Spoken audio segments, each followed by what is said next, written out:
The Arrogant History of White Ben by Clemence Dane, Chapter 14, White Should Be Worn. Nevertheless, This's attention pleased Illico. He had, of course, never been without such attentions. They did not, therefore, feed his vanity. But he was womanless at the moment, and missed them as any businessman would instantly miss the regular payment of his dividends. It was his misfortune that he preferred red hair, which meant that his dividends, though big, were uncertain. But he did not dislike fair women, who were always usefully devoted to him. So he encouraged Thetis, and, while his eye roved after Ben, heard all about the sisters and their half-brother. Curiously, for theirs was no blood relationship, the twins closely resembled Angela in their good temper, in their fine complexions, and their vague idealism. They could worship happily any god. On the other hand, and this interested Illico, they were temperamentally of their brother's type. They would be against any government with hockey sticks. He learnt that the schoolgirl Pressy once headed a successful revolt against an unpopular mistress, and that Thetis was in the papers at 16 for eloping with a Rhodes Scholar and getting married at Gretna Green. "And it didn't count," cried This indignantly. "He was so terrified of losing his scholarship that he put me in charge of the landlady, and Edgar and Angela turned up at 6 in the morning, and there I was in that beastly bedroom, smelling of naphthalene, entirely alone. I was so ashamed," said This. "Then they did things to him in Chancery, and I never saw him again. I'm glad now," said This candidly, while Illico's eyes searched the kitchen garden, the raspberry canes, and the ferny corner behind the cinder heap for a sight of Ben. But it was Ben who discovered Illico among the raspberry canes with Thetis. She was so close to him that Ben paused in great surprise.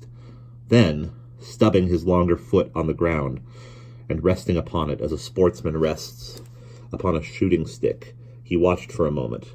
The world was full of inexplicable signs. The girl was taller than Illico. She looked pleasant. The flushed and strenuous Illico, Ben thought, looked ridiculous. He grew bored. "I have found the crows," announced Ben.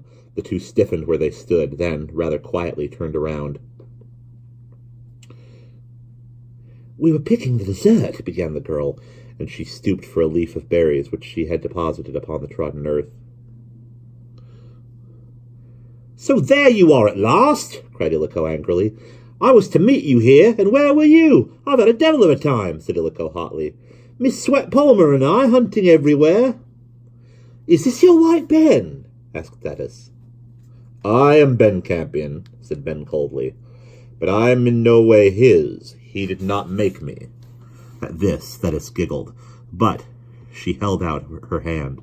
For an instant, Ben did not know what to do. Then recollections flooded him, and he took it over firmly. She was his first young woman. On consideration, he did not think much of her. He had studied his flower garden. Though she was pink and her forehead glistened, he put her down as a peony, not a rose. He dropped her hand, and turning to Illico, forgot her. "You must come with me," he said.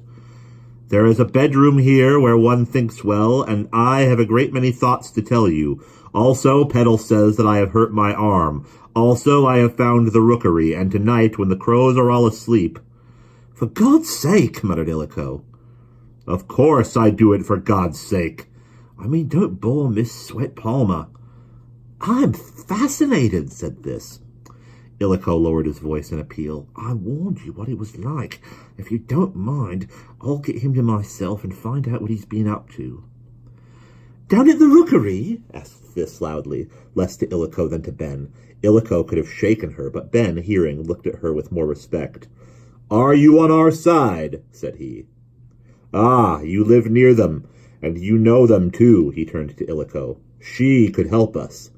"I'll do anything," said This. "And what about your arm? I'm a VAD." Ben looked down at his scorched sleeve.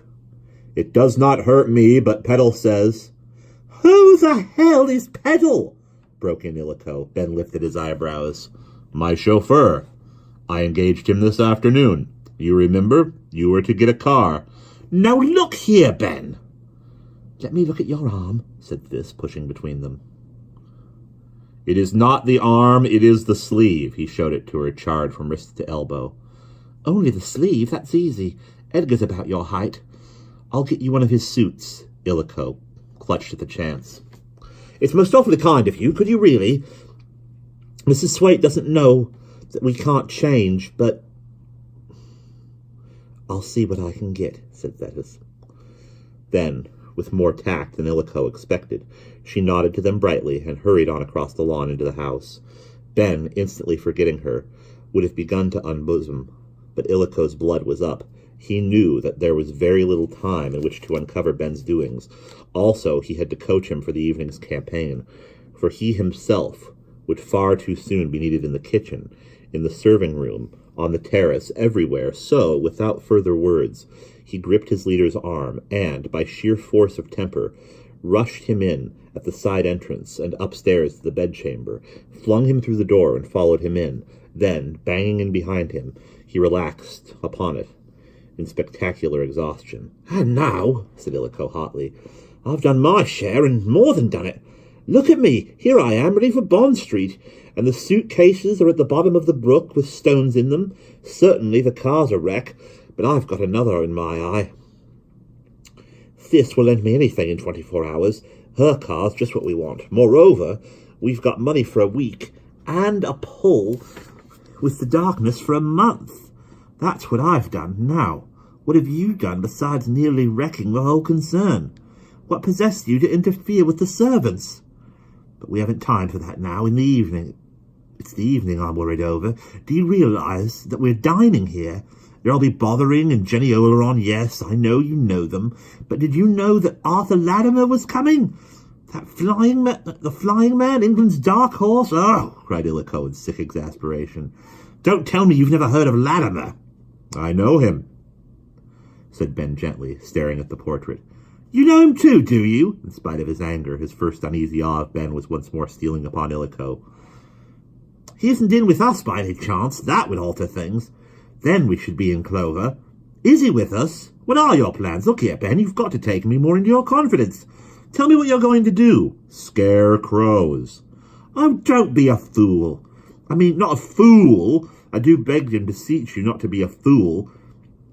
You don't know the English dinner party. I shall learn. It is after the party that we must go down to the rookery. This afternoon, after I have talked to my people in the kitchen. Oh, such a fool. Why are you angry? I took Peddle with me, yes, but he is to be trusted. He has blue eyes. His nails are short. There is something black about him. There is nothing black about him. We walked together to the rookery. There is a wood behind it, but it stands by itself in the field like a great mushroom, a patch of not more than 5 trees. They are green all the year round, like the one in front of the anthrite shed. Firs, said Illico. Firs, yes, and wickedly full of nests. I counted 8 in one tree. They are thick, black, wanton nests, ugly patches, worse than mistletoe. There were some crows harboring there still, but not many. Rooks, said Illico. Not crows. Rooks or crows, they are black, they have beaks, they destroy. I tell you we must make haste. The first hordes went a month ago. Soon they will all be sleeping in the roost, I am sure of it. I saw their sentinels in the wood, but I do not think we can fire the wood. But some crows still perch in the rookery, and that we will fire tonight. First I must talk, of course, to the people here. I have much to say. I can do it while they dine. Then, when the party finishes, and we are all of us gone... Don't you mean to stay the night here? Angela Darkness asked us, interpolated Illico. What does it matter? We shall not have time to sleep. But when the others sleep, or are gone, then you and I will go down through the gardens, past the long walls of flowers. We will smell their scent. A little first, because it is good to be worshipped. It gives power to be worshipped. Then we will go down to the rookery. There is hay in the field, dry. It will burn well. I have watched the making of bonfires. Peddle is to meet us. bringing with him the water that burned the car. Petrol! I know. I meant to say petrol. There will also be glowworms. Who is that? For there came a hearty knock at the door, which startled them both. They can't hear us. These walls are old, said Illico, rising and going toward it. I wish to know who it is, but why should I care who hears me? Ben was mildly surprised. I wish all people to hear me. Then they will help us. Open the door quickly. People must be led because they are sheep, but fondled because they are loving sheep. Then Illico pulled open the door, and This Sweat Palmer, that loving sheep, entered. Behind her stood Petal, bearing well-pressed trousers, a dinner jacket, and a shirt. How good of you, began Illico. Yes, because I ought to be dressing. I think they should fit you, Mr. Campion. Your man says they will. What's the matter? For Ben was sitting upright upon his thrown bed, and his nostrils were dilated. He looked very like an indignant horse. I will not wear them, said Ben. What? They are black? Oh, my God, began Illico, clutching his agreeable hair. I am not a crow, said Ben furiously, and he rose and came down into the room, pointing a long finger at the startled Thetis. Would you wear black? Demanded Ben. You have hair like Hazel Catkins. You have a pink face like a peony, not like a rose, but still a pink face. Your hands are human. Would you paint them to look like claws? Look at your mouth here in the glass. And he nipped her by the warm, tender upper arm and hustled her over to the mirror. That is a beautiful mouth, cried Ben, wagging his finger at her. It is not a beak. Then why wear black like a crow? White should be worn. Petal intervened. If you'll excuse me, sir. He turned to Thetis, who was rubbing her arm. When I was helping you just now, miss, I seen some drill suits. Keep them, will you? Thetis looked relieved. Edgar was in India, she explained, turning to Illico. In the last government. He thinks Indians shouldn't be allowed to write in English, not poetry. He says it creates ill feeling. She gathered up the rejected garments. I do hope the others will fit. He hasn't worn them for years. If they don't, I don't know what to suggest, because we've only an hour. But of course, they'll all be late, except darling old Lady Pont, sorry. Ben's memory woke at the name. His eyes shone. Darling, repeated Ben dreamily. His anger was forgotten. He was walking in the moonlight again, meeting kindness. But This giggled, and Illico was annoyed, and he vented his temper. Petal, who was at that moment... But he vented his temper on Petal, who at that moment returned bearing white garments. I don't know what you're doing here, but you'd better get him changed, he said grudgingly to Petal. I'm wanted downstairs, and then, in an excess of irritation, Ben, you mustn't keep Miss Sweat Palmer. Why should I keep her? Said Ben sincerely, and Thetis fled. Illico followed, deep in scowling thought, and his thought was that, just possibly, he had bitten off more than he, even with his pike's appetite, could chew. And that is the end of chapter 14.